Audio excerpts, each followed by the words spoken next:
Upstairs in the attic space is the source of this water damage. The worst of it is coming from over here. As you can see, the duct is just saturated from peak down to eave, along with this gable end right here. It's got a built-right material for sheathing.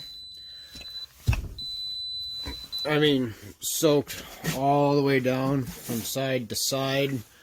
This side isn't as bad the closer you get to the center of the house, but on this far side here, it's saturated.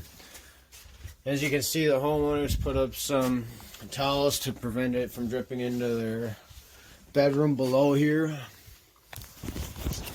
Over here in the insulation, it's pulling up readings well over the 50s. I'm sure that's pretty consistent for across this whole attic space. Looking at the baffles back there that were made out of cardboard, got so saturated to the point that they are actually falling apart. My concern is that the same thing is happening down at the corners of the house, which may be getting into the insulation on the exterior walls.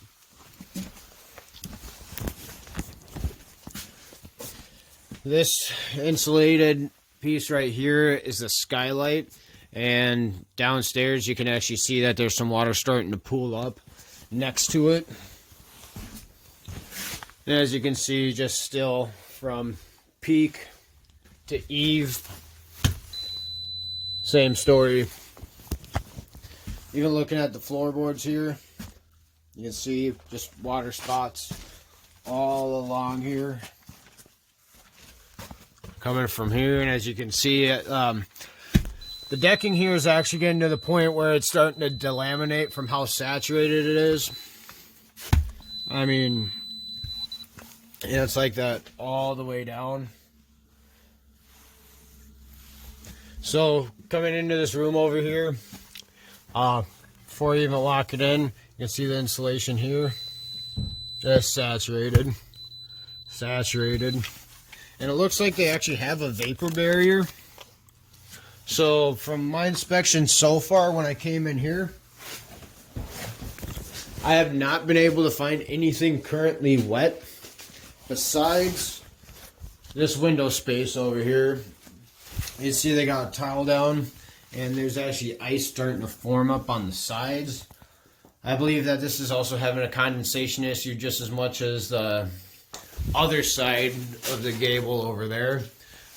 This having no insulation there, I think is a direct issue as well.